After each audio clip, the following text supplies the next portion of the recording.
இவங்க பேரு ஆதிரா. போலீஸா இருக்காங்க. ஒரு நாள் பஸ்ல டிராவல் பண்றப்ப அர்ஜுனை மீட் பண்றாங்க. ரெண்டு பேரும் பேசி பழக ஆரம்பிக்கிறாங்க. ஒருத்தருக்கு ஒருத்தர் பிடிச்சு போயிடுது. இந்த டைம்ல ஆதிராவோட சின்ன வயசு தோழி காணாம போயிட்டாங்கன்னு கால் வருது. ஆதிராவும் சூர்யாவும் சின்ன வயசுல இருந்து நண்பர்களா இருந்திருப்பாங்க. ஸ்கூல் முடிச்சதும் ஆதிரா காலேஜ் படிக்கிறதுக்காக வெளியூர் போயிடுறாங்க. சூர்யாக்கு காலேஜ் படிச்சிட்டு இருக்கும் போதே கல்யாணம் பண்ணி வச்சிருப்பாங்க.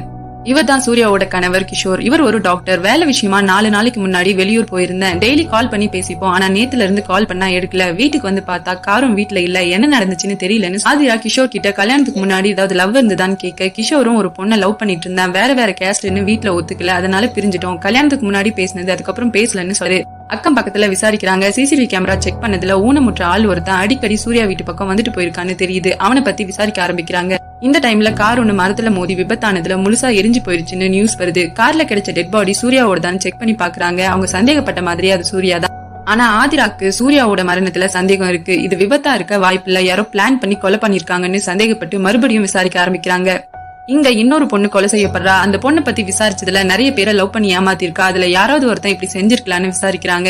விசாரிச்சதுல ஒரு பையன் சூர்யா படிச்ச அதே காலேஜ்ல படிச்சிருக்கான்னு, சூர்யா பின்னாடி லவ் பண்றேன்னு சுத்திட்டு இருந்தான். சூர்யா வீட்டுல போலீஸ் கம்ப்ளைண்ட் கொடுத்திருக்காங்க. கொஞ்ச நாள் அந்த பையனோட அம்மா இறந்து போயிட்டாங்க. அதுக்கப்புறம் அவன் சிங்கப்பூர் போயிட்டான்னு. அப்புறம் யார் தான் இந்த கொலையெல்லாம் பண்ணிருப்பான்னு யோசிக்கிறப்ப அந்த டைம்ல கிஷோர் வேலை விஷயமா வெளியூர் போறான்னு தெரிஞ்சு அவன் வீட்டுக்கு போய் ஏதாவது கிடைக்குதான்னு தேடிட்டு இருக்காங்க.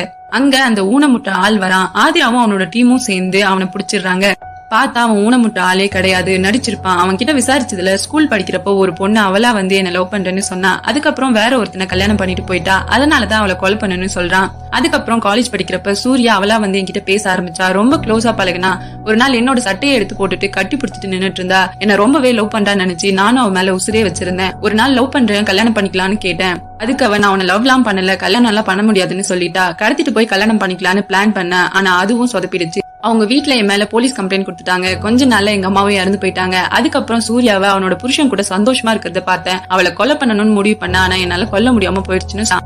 ஆதிரா, நீ கொலை பண்ணலன்னா வேற யாரு கொலை பண்ணதுன்னு கேக்குறா. சத்தியமா நான் கொலை பண்ணல. அன்னைக்கு கொலை பண்ணலான்னு தான் வீட்டுக்கு போனேன். ஆனா அவளோட கள்ள காதலன் கூட இருந்தா. அவ புருஷனுக்கு கூட உண்மையா இல்லன்னு சொல்றான். ஆதிராவும் அவனை பார்த்தா அவனால அடையாளம் காட்ட முடியுமான்னு கேட்க, ஒரு தடவை தான் பாத்திருக்கேன், ஆனா நேர்ல பார்த்தா கண்டிப்பா அடையாளம் காட்டுவேன்னு சொல்றான். ஆதிராவோட அப்பா அம்மா ஆதிராக்கும் அர்ஜுனுக்கும் கல்யாணம் பண்ணி வைக்க முடிவு பண்றாங்க. ஆதிராக்கு சூர்யாவோட போஸ்ட்மார்ட்டம் ரிப்போர்ட்ல சந்தேகம் இருக்கு. வேற ஒரு டாக்டரை பார்த்து ரீபோஸ்ட்மார்ட்டம் பண்ணி பாக்குறாங்க. பார்த்தா அது சூர்யாவோட டெட் பாடியே இல்ல. போஸ்ட்மார்ட்டம் பண்ண அந்த டாக்டர் கிட்ட போய் விசாரிக்கிறாங்க. இதை பண்ண சொன்னது சூர்யாவோட கணவர் கிஷோர்னும் உடந்தையா இருந்தது ஆதிரா கூட இருந்த போலீஸ்னும் தெரியுது. கிஷோர் கிட்ட விசாரிச்சதுல சூர்யா கல்யாணம் ஆனதுக்கு அப்புறம் என் கூட க்ளோஸ் ஆக ட்ரை பண்ணவே இல்ல. ஒரு நாள் சூசைட் அட்டன் பண்ணிட்டா. அது மட்டும் இல்லாம ஒரு பையன் கூட மெசேஜ் பண்ணிட்டு இருந்தா. யார் என்னன்னு விசாரிச்சதுல நான் கல்யாணத்துக்கு முன்னாடி ஒரு பையனை லவ் பண்ணேன், வீட்டுல சொன்னேன். ஆனா அவங்க என்ன மிரட்டி கல்யாணம் பண்ணி வச்சுட்டாங்க. என்னால அவனையும் மறக்க முடியல, உங்களையும் ஏத்துக்க முடியல. அதனாலதான்